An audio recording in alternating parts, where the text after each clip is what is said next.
एक बॉडी दूसरे बॉडी की तरफ जाती है फोर्स एग्जर्ट करने के लिए, तो जो बॉडी गई है दूसरी बॉडी की तरफ उस बॉडी को हम कहते हैं फर्स्ट बॉडी। और जब वो फर्स्ट बॉडी दूसरे बॉडी टच होगी तो फोर्स लगाएगी, तो वो एक्शन है। एक्शन के नतीजे में दूसरी बॉडी भी फर्स्ट बॉडी पे जो फोर्स लगाती है वो रिएक्शन है। जैसा कि हम पाँव ज़मीन पर रखते हैं तो पाँव हम पहले ज़मीन पर रख रहे हैं, तो ज़मीन पर लगने वाली जो फोर्स है पाँव की वजह से, आपके शूज़ की वजह से, वो हमारे पास एक्शन है। जो ही पाँव या शूज़ आपका टच होता है ज़मीन के साथ तो ज़मीन उतना ही फोर्स आप पे लगाती है, दैट इज़ कॉल्ड रिएक्शन। ज़मीन यहाँ पर सेकंड बॉडी है। Question number 3.4, what is the law of inertia? Newton first law को हम लॉ ऑफ इनर्शिया भी कहते हैं, क्योंकि न्यूटन फर्स्ट लॉ हमें यह कहता है बैरूनी क़ुव्वत की गैर मौजूदगी में अगर एक बॉडी रेस्ट में है तो रेस्ट में रहेगी, अगर एक बॉडी मोशन में है तो वो मोशन में रहेगी, जब तक एक्सटर्नल फोर्स अप्लाई ना हो। तो इसका मतलब ये है बैरूनी क़ुव्वत अप्लाई ना हो तो बॉडी स्टेट तब्दील नहीं करती। बॉडी रेस्ट में तो रेस्ट में रहती है, मोशन में है तो मोशन में रहती है। तो इनर्शिया भी एक प्रॉपर्टी है जो स्टेट में तब्दीली की मुखालिफत करती है। तो इस हिसाब से ये आपस में रिलेटेड हो गए, इसलिए हम फर्स्ट लॉ ऑफ मोशन को लॉ ऑफ इनर्शिया भी कहते हैं। ये जो क्वेश्चन आता है पेपर में, what is the law of inertia, तो इसमें सिर्फ आपने ये नहीं लिख के छोड़ना है कि Newton first law of motion is also called law of inertia. इसके साथ आपने न्यूटन फर्स्ट लॉ की स्टेटमेंट भी लिखना है, तब आपको पूरे मार्क्स मिलेंगे। Now question number 3.5, why it is dangerous to travel on the roof of a bus? Bus के छत पर सफ़र करना क्यों ख़तरनाक है? हम जानते हैं कि जब हम बस के छत पे बैठे होते हैं तो हमारी बॉडी का जो लोअर पार्ट्स है वो बस के साथ टच है तो वो रेस्ट में है। जब ड्राइवर ब्रेक अप्लाई करेंगे अचानक तो लोअर पार्ट जो है बस के साथ आसानी के साथ रेस्ट में आ जाता है, क्योंकि वो ऑलरेडी रेस्ट में है। जबकि हमारा जो अपर पार्ट्स है वो हिल रहा है, वो इनर्शिया की वजह से रेस्ट में नहीं आने देता, यानी कि इनर्शिया उसको रेस्ट में आने नहीं देती, जिसकी वजह से हम आगे की तरफ गिरने का ख़तरा होता है। इसलिए ज़रूरी है कि हम या तो छत पे सफ़र ना करें, अगर करें तो भी साइटों मजबूती के साथ पकड़ कर रखें। Question number 3.6, why does a passenger move outward when a बस टेक्स अ टर्न? जब बस टर्न लेती है तो पैसेंजर जो है आगे की तरफ क्यों गिर जाते हैं? तो हमें मालूम है कि बस जो है पहले स्ट्रेट लाइन में मोशन कर रही है, तो पैसेंजर की जो बॉडी है वो स्ट्रेट लाइन में मूव कर रही है, लेकिन जब वो टर्न करेगी तो इनर्शिया उस टर्न की मुखालिफत करेगी, यानी कि इनर्शिया चाहेगी अब भी बॉडी जो है ना अपनी स्ट्रेट लाइन को बरकरार रखे, यानी कि इनर्शिया उस टर्न की मुखालिफत करती है। इनर्शिया की वजह से हमारी बॉडी अपने स्ट्रेट लाइन को बरकरार रखना चाहती है, जिसकी वजह से हम आगे की तरफ गिरते हैं। Review question 3.7, how can you relate a force with the change in momentum of a body? हमने प्रूफ करना है, हमने एक रिलेशन डिराइव करना है जिसमें हमने ये साबित करना है कि जो अप्लाइड फोर्स है वो चेंज इन मोमेंटम के बराबर है। Statement, force causes acceleration in its direction which is equal to the rate of change in momentum। ये हमारे पास स्टेटमेंट है। ये न्यूटन सेकंड लॉ का एक वर्जन भी हम इसको कह सकते हैं, इसको आप न्यूटन सेकंड लॉ भी कह सकते हैं। It is another form of Newton's second law of motion. Mathematically, F is equal to delta P upon T. यहाँ T के साथ भी हम डेल्टा लगा सकते हैं। Consider a body of mass m moving with some initial velocity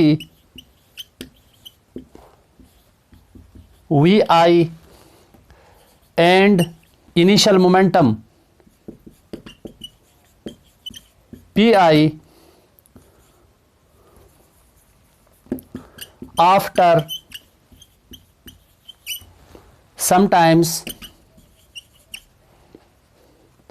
a force acts on the body and due to this force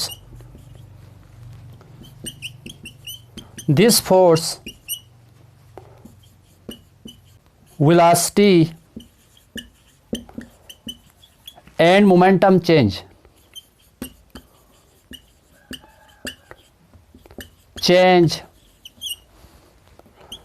from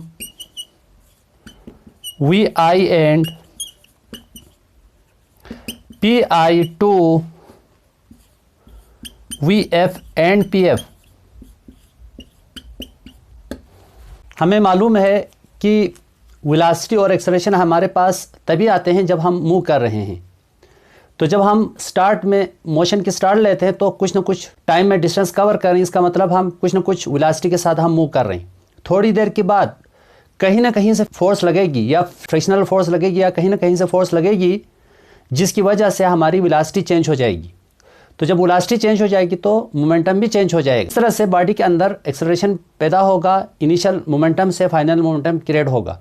बात हम मोमेंटम की कर रहे हैं तो हम ऑलरेडी पढ़ चुके हैं कि मोमेंटम का जो फार्मूला है P = mv, momentum = mass into velocity. ये फार्मूला हम यहाँ अप्लाई करेंगे। As we now that P = mv, इसको आप इक्वेशन 1 लिख सकते हैं। हम इस इक्वेशन को इनिशियल मोमेंटम और फाइनल मोमेंटम के लिए हम लिख सकते हैं। Equation 1 can also be written as, initial momentum के लिए इक्वेशन 1 बनेगा PI = mvi। m कांस्टेंट है, इसके साथ 1 2 या IF नहीं लिखेंगे। We call it equation 2। We can also write equation 1 for final momentum.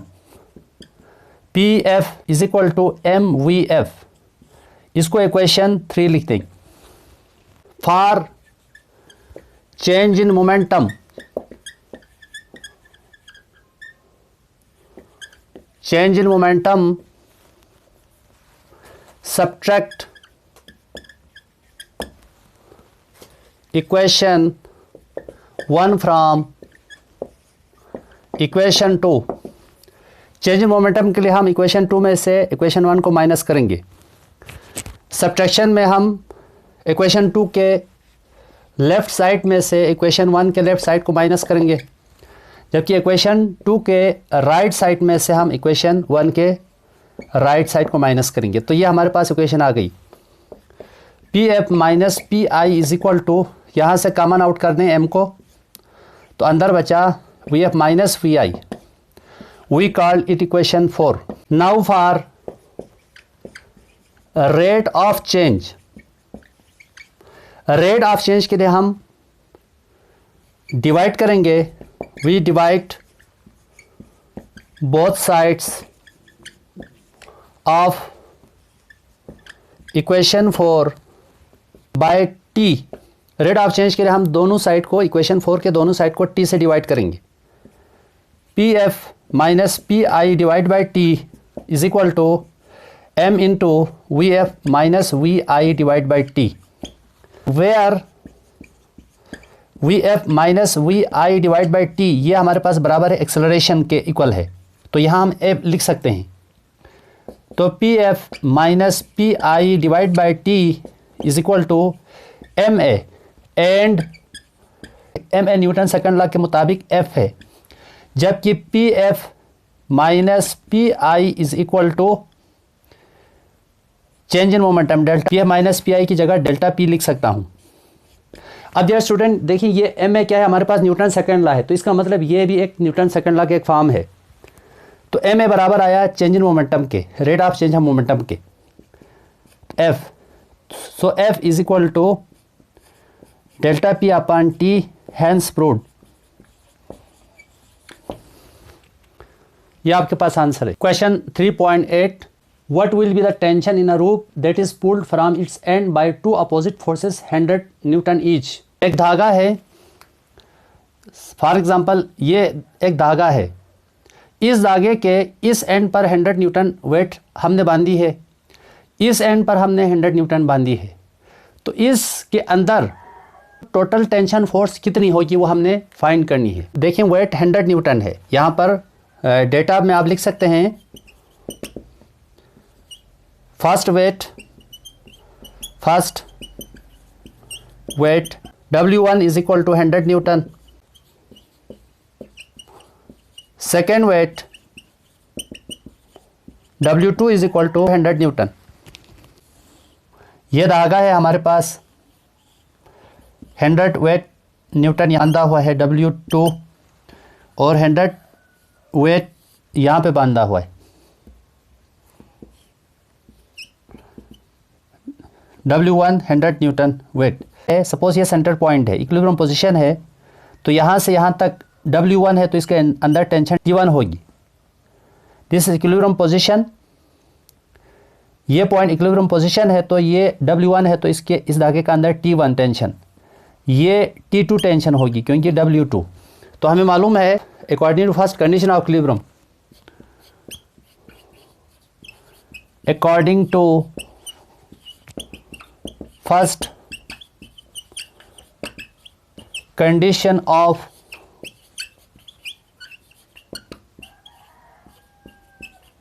Equilibrium.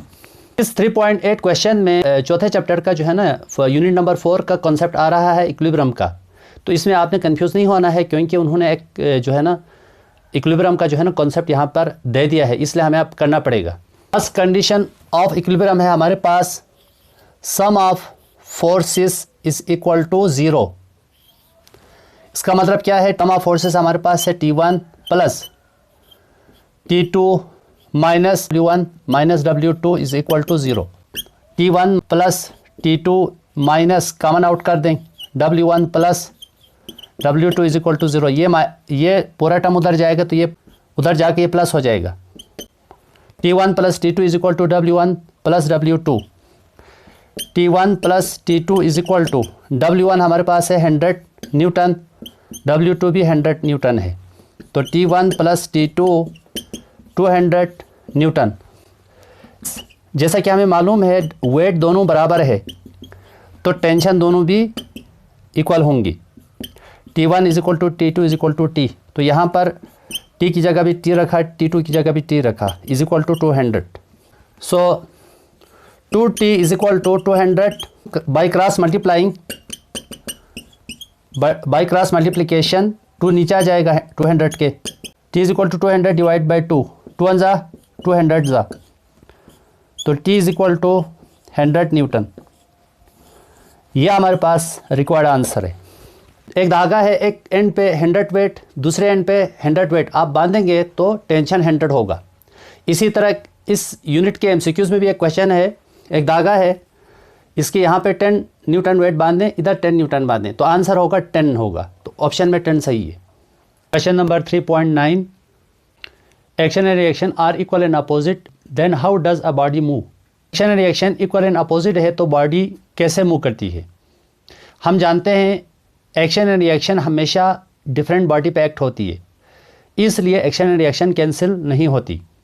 अगर सेम बॉडी पे एक्ट होती तो कैंसिल हो जाती, लेकिन यहाँ पर एक्शन एंड रिएक्शन हमेशा डिफरेंट बॉडी पे एक्ट होती है, जिसकी वजह से वो कैंसिल नहीं होती, इसलिए बॉडी मूव करती है। Review question 3.10, a horse pulls the cart if the action and reaction are equal and opposite, then how does a cart move. एक घोड़ा जो है ना एक कार्ट को खींच रहा है, अगर action and reaction equal and opposite है तो कार्ट कैसे मूव करता है। तो हम इससे पहले क्वेश्चन में भी हम बता चुके हैं एक्शन एंड रिएक्शन हमेशा डिफरेंट बॉडी पे एक्ट होती है। अगर सेम बॉडी पे दो फोर्सेस इक्वल एंड अपोजिट लग रही है उसको हम एक्शन एंड रिएक्शन नहीं कहते हैं। एक्शन एंड रिएक्शन उन्हीं फोर्स को कहते हैं जो डिफरेंट बॉडी पे एक्ट हो, इक्वल एंड अपोजिट भी हो, डिफरेंट बॉडी पे भी एक्ट हो और पेयर में लगे, अदला बदली हो, तो हम उसको एक्शन रिएक्शन कहते हैं।